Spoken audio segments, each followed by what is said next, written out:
పవన్ కళ్యాణ్ మంచితనం గురించి నా బొచ్చు ఆయన కాలి గోటితో సమానం నేను. కానీ మీరు మాట్లాడే మాటలను మాట్లాడే హక్కు నాకుంది.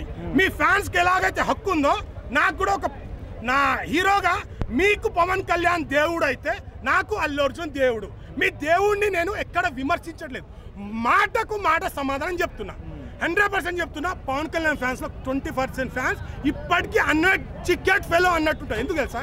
అరే కామెంట్లు పెడితే ఏం కాదురా, మీరు కామెంట్ ఇప్పుడు ఏం మాట్లాడిండు ఆలోచించాలి. ఒక రాజకీయ నాయకుడు అన్నప్పుడు విమర్శించేటప్పుడు ఉంటారు, అన్ని చేసేటప్పుడు ఉంటారు. దాన్ని గ్రహించి అందుకనే పవన్ కళ్యాణ్ గారు రాజకీయంగా ఎదగడానికి 10 సంవత్సరాలు పట్టింది. సో ఒకడు మాట్లాడుతుందంటే వాడు ఏం మాట్లాడిన నేను మళ్ళీ చెప్తున్నా. పవన్ కళ్యాణ్ గారు మంచితనం గురించి మాట్లాడడానికి నేను ఆయన కాలి గోటితో కూడా సరిపోను. కానీ నా హీరో విషయానికి వస్తే ఒక కామన్ పౌరుడిగా నా హీరో గురించి మాట్లాడితే, సార్ మీరు చేసింది కరెక్ట్ అయితే మా హీరో చేసింది కరెక్టే, మీరు చేసింది తప్పు అయితే మా ఐకానిక్ స్టార్ చేసింది కూడా తప్పే అని అడిగే క్వశ్చన్ ఒక డైహార్డ్ ఫ్యాన్గా, ఒక కామన్ పౌరుడిగా, ఒక ఓటు హక్కు ఉన్నోడుగా నాకు అర్థం ఆ ఆవేశము అది నాకుంది. సో కాబట్టి నేను అడుగుతున్నా పవన్ కళ్యాణ్ సార్కి నేను క్వశ్చన్ వేస్తున్నా. ఎమ్మెల్యేలు కూడా సినిమా ఆడనీయమని బాగా మాట్లాడుతున్నారు అల్లు అర్జున్ పైన. ఫ్యాన్సే లేరు కదా. నీకు దమ్ముంటే, నువ్వు నిజంగా నీకు గుద్దల దమ్ముంటే డిసెంబర్ 6 నాడు ఆపి చూడు. నువ్వు ఏపీలో ఆపుతావేమో, ఏపీలో నీ థియేటర్లు ఉంటుంది, ఏపీలో నీ ప్రభుత్వం ఉందేమో. పాన్ ఇండియా అస్సలు తగ్గదలే. మా బొచ్చు కూడా ఫరక్ పడతానాయి. కంటెంట్ సినిమాని టాలెంట్ ఉన్నోని ఎవ్వడు ఆపలేడు. ఇది శాసనం, ఇది తెలుగు ఇండస్ట్రీ శాసనం. కంటెంట్ ఉంటే ఎవ్వడనే వస్తాడు, కంటెంట్ లేకుండా నా బొక్క ఏ సినిమాలు ఆడవు. ఇది రాసి పెట్టుకోండి.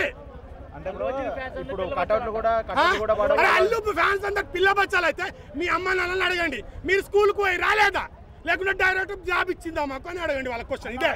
పిల్ల బచ్చా అన్నవాడికి అరే పిల్ల బచ్చా మీ నాన్నకు ఫోన్ చేసి నాన్న నాకు డైరెక్ట్ జాబ్ వచ్చిందా, లేకుంటే స్కూల్కి పంపించి ఎల్కేజీ నుంచి నాకు ఇక్కడికి వచ్చినా అని అడగండి. Right, next question. అంటే ఇప్పుడు అనేది ఏంటంటే బాగా మెగా చెట్టు కింద పెరిగి అదే మెగా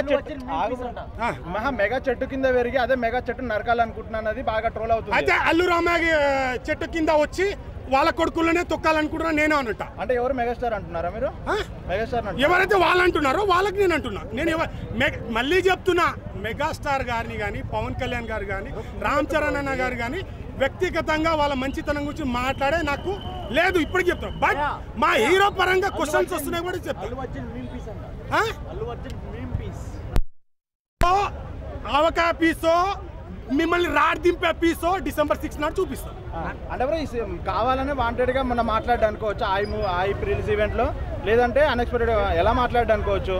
తనకున్న ధైర్యం, తనకున్న కాన్ఫిడెంట్, తనకున్న హోప్, తనకున్న నమ్మకమే మాట్లాడి. అంటే ఇప్పుడు మెగా ఫ్యాన్స్ లేకపోతే ఎలా ఉంటుంది అనుకుంటున్నారు నెక్స్ట్ మూవీ? ప్రెస్ మీట్లకి వీటికి ఎక్కువ అటెండ్ అవ్వట్లేదు, దేని వల్ల అంటారు? ఎవరు ఎక్కువ అల్లు సిరీస్ కూడా ఇప్పుడు కొత్తగా ఇంతకుముందు టకటకటక అయింది. పుష్ప ఇక్కడే చెప్తున్నా, పర్సనల్ గా వాళ్ళకు వచ్చి మా హీరోని టార్గెట్ చేస్తే నేను మీరు ఎందుకు టార్గెట్ చేస్తున్నారనే ముందు నిలబడతా. కానీ వ్యక్తిగతంగా నాకు ఎవరి మీద ఏముండదు. నా హీరో వరకు మాట్లాడితే ఖచ్చితంగా వస్తా, మాట్లాడతా, ఖండిస్తా, తప్పు అయితే ఒప్పుకుంటా, తప్పు లేదంటే నిలదీస్తా. ఇది వాస్తవం. ఫైనల్ ఏం చెప్తావు బ్రో? ఏమున్నా మీరు కట్అవుట్లు కట్టకండి, మెగా ఫ్యాన్ మీరు కట్అవుట్లు కట్టకండి. అప్పుడే కదా మావాడు స్టామినా సత్తా ఏందనేది చూపించేది. పుష్ప కూడా ఆడనీయమో చూడము అన్నది కూడా బాగా నడుస్తుంది కదా, దానికి ఏం చెప్తారు బ్రో? నువ్వు చూడకు, నీ వల్ల సినిమా ఇండస్ట్రీ నడుస్తలేదు. మరి నీ అంతా ఉండేటోడు అయితే ఎన్ని సినిమాలు రిలీజ్ అయినా ఎందుకు హిట్ చేసుకోకపోయినావు? ఇదే ఆన్సర్ వాడికి. నెక్స్ట్ చెప్పు నెక్స్ట్ క్వశ్చన్.